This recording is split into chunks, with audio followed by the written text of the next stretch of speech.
Alright, tugenda maaso ne programu yaffe amacha malungi nga tunatera obanga tujiggalawo tuse n'omugenyi waffe akanyumiro kafaako omugenyi w'olunaku. Princess Agatha nze njituddemu ku lwamu nange Irene Nakazibwe era kajali eyo naye abatumira kwa Irene kutumidde kuba nkimanyi woli ogiziga anti bakwita kuziga si bwe kiri nako lwaleero nina omugenyi gwe mbaleetedde omugenyi ava mu Chinese Harble. Tugenda kwanga twogerako naye ababulire ebisingako. Taata nsanyusa okukulaba. Nange nsanyusa okusangawo. Amannya gaffe taata? Amannya gange mpitibwa Dr. Kasibante Musa.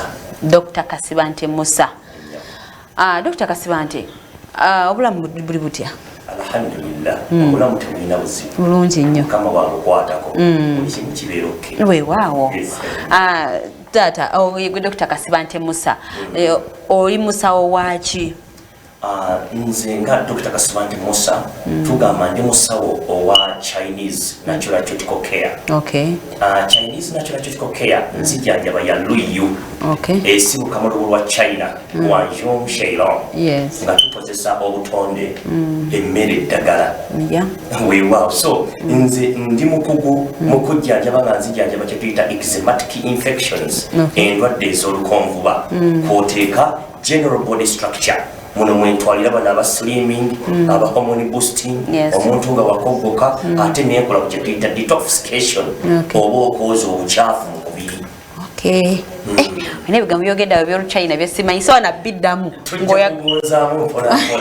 Okay. Doctor, ngenda soka kubuuza.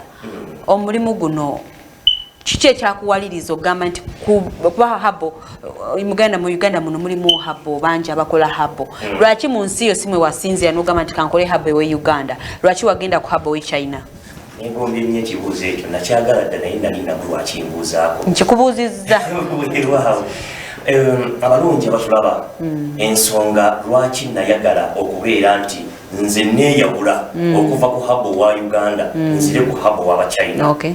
Bangi nnyo tunulidde ebbanga ddene ng'era mu butonde tukimanyi ne mu bulamu nti China ne India ze zimu ku nsi ezikyasinze okukuuma ennono n'obuwangwa. Era China y'emu ku nsi ekyasinze obujjanjabi.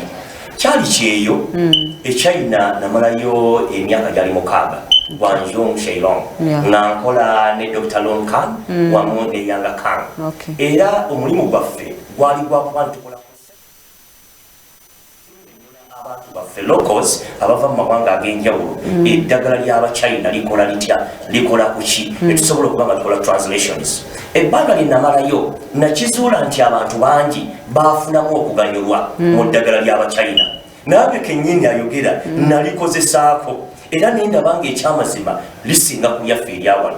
Lwaki lisinga nga bonna butonde ate nga Katonda yabutonda n'abuteekawo nti Omuchina awa akadde kanene mu kye bayita medical preparations mu kuteekateeka eddagala nekyawukana ku ffe Abafirika abaawano ffe tugenderera nnyo tageti yaffe esooka bwe tuba wano mu ddagala lyaffe tugenderera ssente kasita ofuna omugavu n'ofunayo wali omuvulego n'ofunayo wali era ebikola bya bbiringanya wabala n'afuna ekigaji n'atabula naga naleese eccupa eno ekola ku kino so nga ate China batwala akadde ne bamanya nti wemba nkola eddagala mu bujjanjabi nga bakola research contents ki ezibeera mu ddagala lino ekibala okusobola okufuuka eddagala kubanga bw'aba afuna Omuchina tajja kuleeta muti gwa ginsenge gukka akugambye nti ogenda kukola kino tagenda kufuna nsigo ya chupa kyokka agambye egenda kukola kino tagenda kufuna kibala kya range fame akugambye kino kyekikola kino nedda.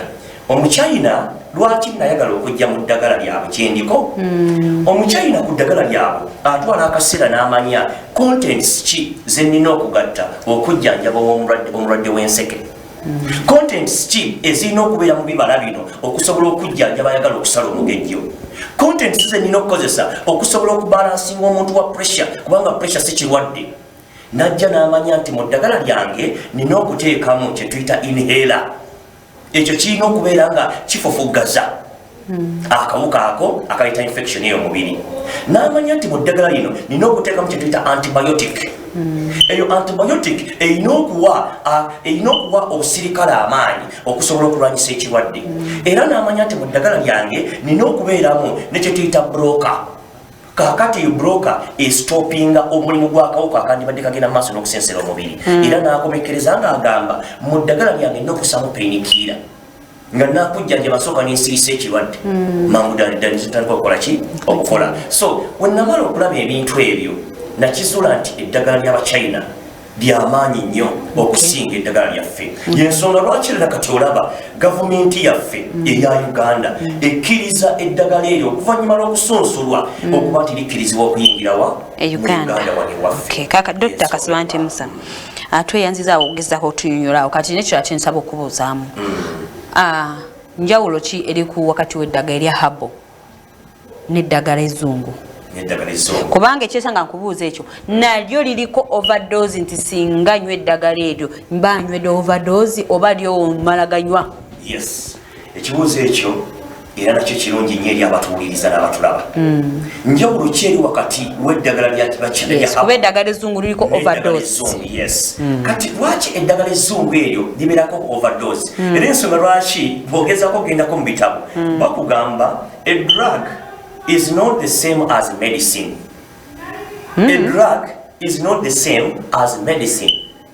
Mulimu ebintu ebisangibwa mu ddagala bye tuyita drug okuba nti ekirina okujjanjaba ki omubiri gw'omuntu n'ebeera bye tusanga mu medicine nti medicine ezisinga ziba ne kye tuyita antibiotics na painkiller content yesinga mubiri yensonga lwaki omuntu mu ddagala ezzungu ojja kubeera ng'olwadde katugezeeko ekyokulabira kakuwa omugongo gukulumirira oba omutwe gukulumirira bw'ona agenda mu ddwaliro ogenda kugulayo painkiller kati ebbanga ly'omala ng'okozesa eddagala ezzungu eryo lwaki tugamba nti liriko overdose ebbanga ly'omala ng'olikozesa ligenda linafuya sisitimu y'omubiri kino kyawukana ku ddagala lino eryaffe erya Harble nti ate ddyo erya Harble the more you concentrate on its usage the more benefits you realize from it. Kati ate byo biri multipurpose eryaffe erya Harble nti eryaffe eddagala lya Harble lyo ojja kufuna omuti gumu kangereza ewaffe gye tubeere China mu ddagala lyoli mu China oyo mu China omuddugavu kasitoka okuyiga cultures and norms ogenda okulaba otandika okutambulira mu luyu etandika okukola kye tuyita luyu therapy yetuleeta wano stem cell kakati ndabayo eddagala lino nti ojja kufuna omuti gumu ogwa ginseng bakugambe nti omuti gwa ginseng gujjanjaba endwadde 176 zitya nti singa omuntu okozesa omulanda gwa ginseng ng'olina pressure ejja kuyamba okustabilizinga pressure omuntu ng'okozesa ginseng ng'olina fatigue ejja kuyamba okugyawo fatigue omuntu ng'okozesa ginseng naddala bano abakozi abayiri ku family planning ebbanga lyomala ng'oli kumpeka empisa oba obuyita obutwa buli obusigala mu mubiri tulina kye tuyita detoxification otuuka akasana ng'olina okubwozaamu okwewala ebikyafu ebisigalira tulibyogerako nga tukomyewoko weewaawo dokita endwadde kimpoza okutugambye mulwadde kijosinga okugamba nti ojjanjaba kuba endwadde nnyingi mulimu kabotongo zisobola nazinnyonnyola nenzimala maaso mugongo lubuto bigere bintu bingi endwadde kizosinga okujjanjaba kati wali nguzi wange omuntu ng'olina ekyekuusa ku center system problems ezo makati ekyobiromanyi center system kyekifuga essanyu ly'omubiri yembadde njaga kakati omuntu ng'olina mu obuzibu mu manpower nga bwe system yakyankalanamu tukuyamba okugiza mu streamline omuntu nga manpower yanafuwa mu mbeera ne wesanga nga watuuka ku mbeera etandika okukoggoka small in size tukuyamba okuboostinga system nosobola okubeera ng'oteeka embeera kuli lino bamaama onoonyeza embeera y'oluzalo oluganye badde family planning okumala ebbanga ne wesanga baakeberanga ova mu dakiti yakubwa akabubi oba amajja okusanya okukakanyala enkwaso neba nga tekyasobola kulikwasa okusobola okuteekawo ekitonde bwe tukuyamba ne tugonza n'okusembeza olwo natuli ku center system kati bano bamami nga olinako dryness abalina dried inflammatory walls nga ye bw'atuuka okugenda mu mbeera wesanga bw'atuma amwana ag'okwoza kirumula ddala kikalu eyo tukuyambako bulungi nnyo kati bwe tuva eyo ate tujja nekyokosa ku inappetence eyo ebeera poor body condition endwadde zinesanga mu bakadde abakulukulu abakoze mu myaka olwo emyaka gy'otuuka omubiri hormones nezibenga zitandise okufunamu some kind of imbalances nga tegukyasobola kuwanirira mmere eddagala embeera y'obudde nga n'omusana bwe gwaka ennyo kireeta ekirwadde nga bw'obeera mu bunnyogovu kireeta ekirwadde enjala bwe kuluma okumala eddakiika 3 bw'obadde tonnalya mangu ddala kireeta ekirwadde kati bwe tukuyambako mu kye tuyita inappetence ne tukuyamba mu cellulite slimming kye tuyita okusala omugejjo gwenga omugejjo gwayitako kyanjawulo ki kyolina kyemukozesaawo okusala omugejjo ng'ovudde ku ddagala ki ekyenjawulo kyemukozesa ekirala wali tulinawo gye tuyita mahwang slimming gym eyo mahwang slimming gym tuyinako actually gye tukozesaako ne tuyitabo shanshan green tea shanshan green tea buyamba okuba bamasavu gali eri kati wali eri obeera ka gym tusobola okukisinza ku mubiri gwo tegamba kati gwe weitiyo n'ekika ky'omusaayi gwo ojja kwetaagamu ka gym n'olwensonga tugenda kussa ku ddagala lino ziri ennaku 27 naye mu nnaku 27 eramu ennaku 4 ojja kubeera ng'ojjangako wano n'osobola okubeera ng'okola ki jimi buli lwokola jimi tulina muri jimu agaffe era waba osobodde okutuukayo ojja kukolabanga nako kanjawulo yes ebigenderako byonna eno oli mukubamu ku kyuma osala ttami wali nga tukuwaka mahwang ng'okanywa mu mahwang slimming gym weewaawo bigambo bya Dr. Mozambiwulira bwengezaako biddamu bannaye banga oba kumpewo sinaki Dr. Kyendwadde tukimaliriza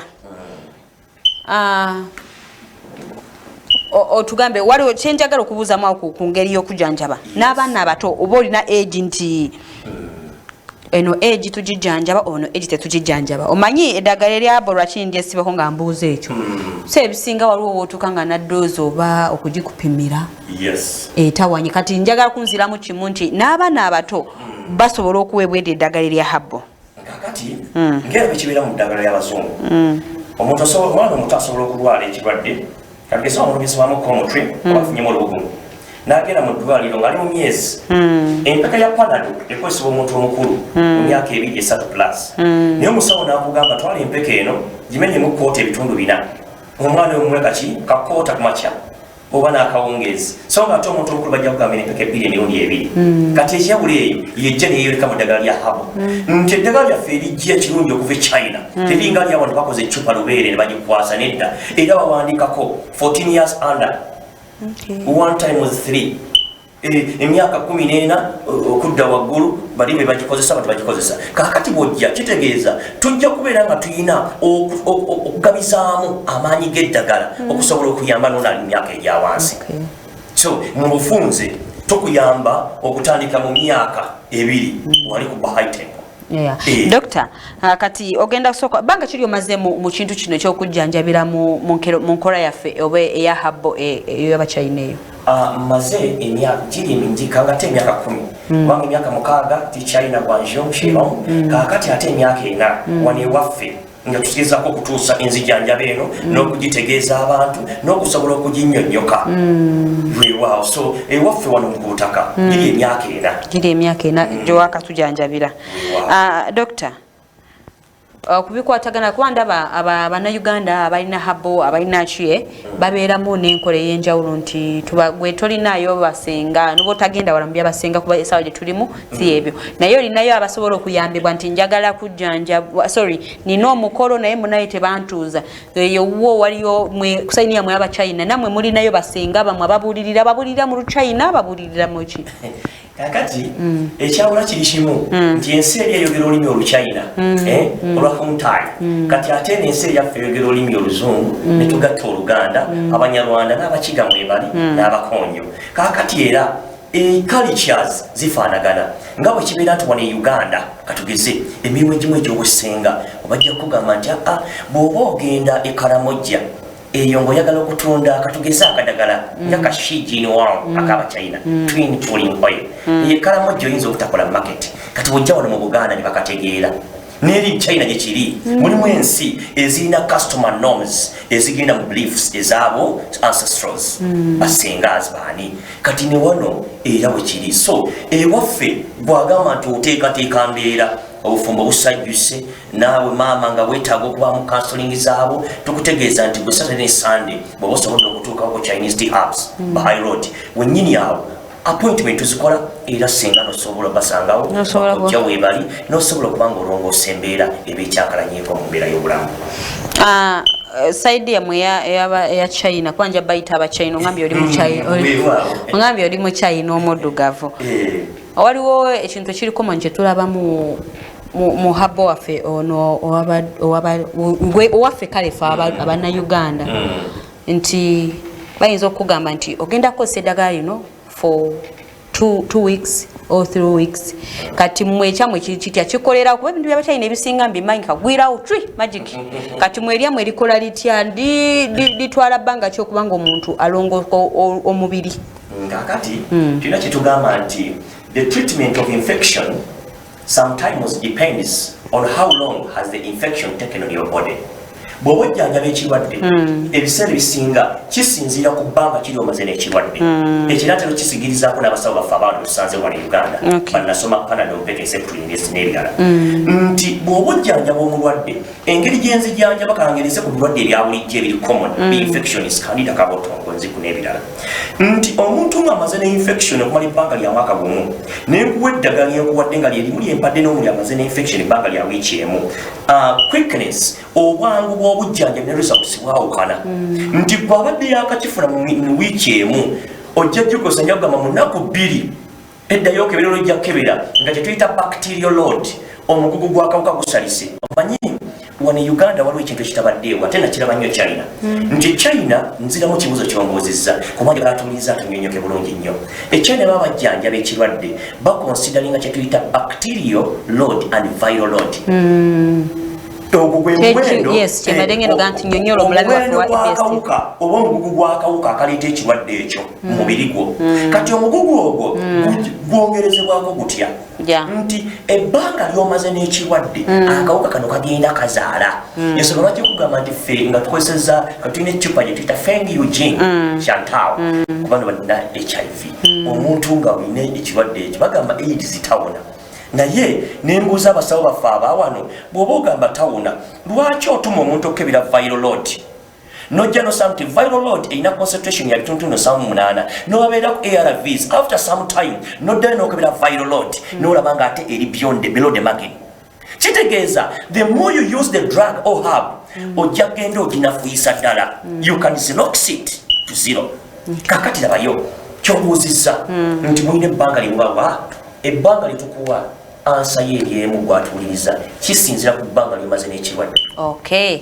doctor kati wano e Uganda olina license oba empapula zonna ezikukkiriza okuba nga okola eddagala eryo weewaawo mu Uganda wano ndi omu ku basawo abakkirizibwa ekitongole kya National Council of Traditional Healers and Herbalists Association mu Uganda yonna abakugu mu nzijjanjaba gye tuyita Chinese Natural Critical Care enzijjanjaba eyalweyo era nekituutika ku ensolo gya gavumenti wali ewange buli kimu kiryoke yensonga lwaki mukadde kano ntuuka nekutegeeza nti gwe yeetaaze tojja kumpugira kasimu nze ate nkusange wooli jangu ninawe nnyo okujja era bwe tujja okutuuka fe ate tetujjanjaba nga tumaze kukola check up tulina referral if it needs a CT scan netugamba genda basooke bakebere kino sijjanjaba wange kintu kyesikakasizza nti nakebezaako emyaka 5 era results zo scan yo results bwebanga eri emyezi 3 okudda waggulu emabega ddamu ndala tukole endala oleteeka kasa kyekiriwo katisaawa zino tukeredde blood group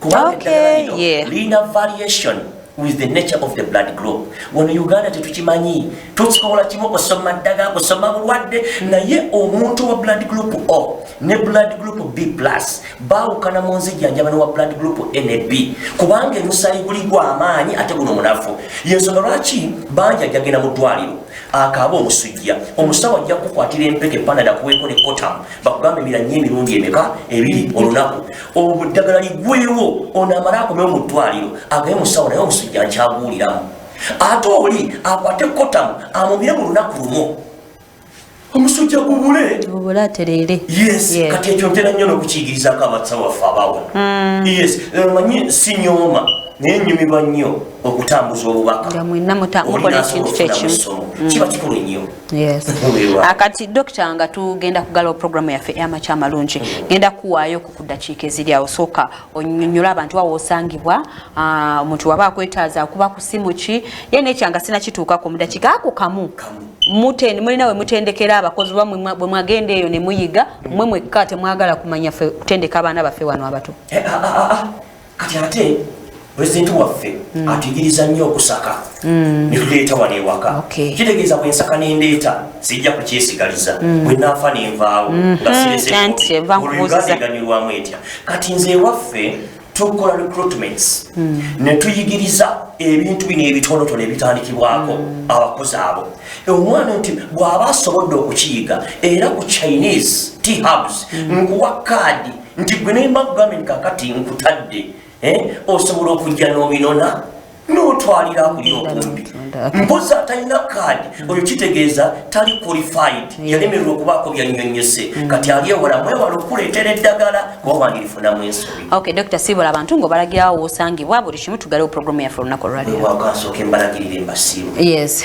Abalungi abatulabako Chinese tea hubs eTleyang dwaliro lyabasiriri ku musingi gw'abasajja abachina bakoleya Uganda nga tusinzira wali ku Bahai Road bw'oba oli mu paaka nkadde ojja kulinnya takisi ezijja Kanyanya mpererwe oviiramu ekanyanya ku gaazi wennyini ku mafuta Ugayaza Road bw'otuuka ekanyanya ku gaazi ekkubo ly'otunulamu eryo lyennyini ojja kutambulawo katono ziri mita nga 15 katono nnyo ku mukono gwa ddyo era ekipande kinene ojja kukiraba kiriko Chinese tea hubs eTleyang wewo wennyini wetusinziira ku nzijjanjabo yaffe eyaliyo oyo yenna ali ewala osobola n'okukoona kasimu tutera okusindika ki obujjanjabi. Yes, we do delivery. Singa oba otusindikidde ebikukwatako ku WhatsApp ennamba gy'ojja okukozesa mu kuba ne WhatsApp eri 0756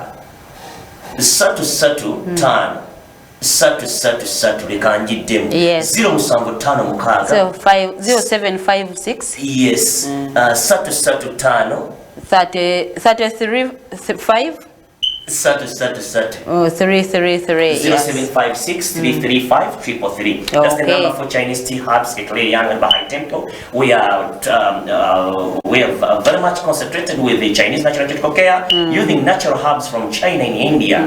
Yes. Kugambye enamba jojo kuba kweri 075 sorry 075 33 35 ojja kuba okubera Dr. Kasibante Musa asobola okubanga akutuusaako byonna biweetaaga. Dr. toweetaagayo ku baana bakutendeka awoli nti okutendeka oba ki? Ekyo nno kituufu nnyo nga bwe nakugambye nti twetaaga okutambuza obubaka buno bwekirye mu Uganda ne bannaffe asobola okubuganyirwamu naawe ng'olina eddagala eryoliko lya Harble jangu eryawano e Uganda jangu osobole okufuna okumanya jangu osobole okufuna okumanya twetaagira ddala abasobola bayita abakozi abasobola okubunyisa eddagala lino mu kitundu kyonna ekyensi yaffe Uganda n'okufuluma mawanga ag'enjawulo. Kyekyeetaagisa ng'omwana agenda kujja mutendeka? Yes, Minister of Routine Labour etusaba nti omuntu alina okubeera butongole leeta obufaananyi busatu ojja kuleeta application letter leeta copy academic documents ojja kuleeta ebbaluwa ya LC national ID kati kikulu nnyo bannange buli muntu afune endagamuntu kubanga endagamuntu bw'oba togifunye buli kimu kijja kukyakala n'emirimu funa ki endagamuntu. Dr. bwemba wokolera oba nganze abamu abamanyiwo bwemba ndabawo wagazi nnyo olina osobola okusuza abaana abazze singa omwana omupakira n'ava ebundi bujjo n'ava efootpoto ngaze kuyiga olina wogenda omusuza oba alina okupangisa akazibu mu Kampala? Accommodation weeri enkola tugiyiga ebweru bwe bakutwala wano ogenda ebweru ku kyeyo oba naawe oba okolera mu kazigo bwe kati? Kale si kazigo era nja kusaba olunaku mutuukeeyo tetuli mu kazigo nti ojja kusanga wali obucupa bwewanise osange wali ebiri mu biveera eddwaliro ddene so ojja kubanga ofuna akadde ate otuukeyo. Okay, program Amacha Malungi tugenda kugigalawo sawa sino. Princess Agatha nze mbadde ntuddemu ku Ramunange Irene Nakazibwe. Irene nkutumiddeko nnyo abali ku ABS TV mwena mbatumiddeko mukola kyamaanyi nnyo. Mwami Katende awe Kanyanya ne family mwe bali kwekumira ku Macha Malungi.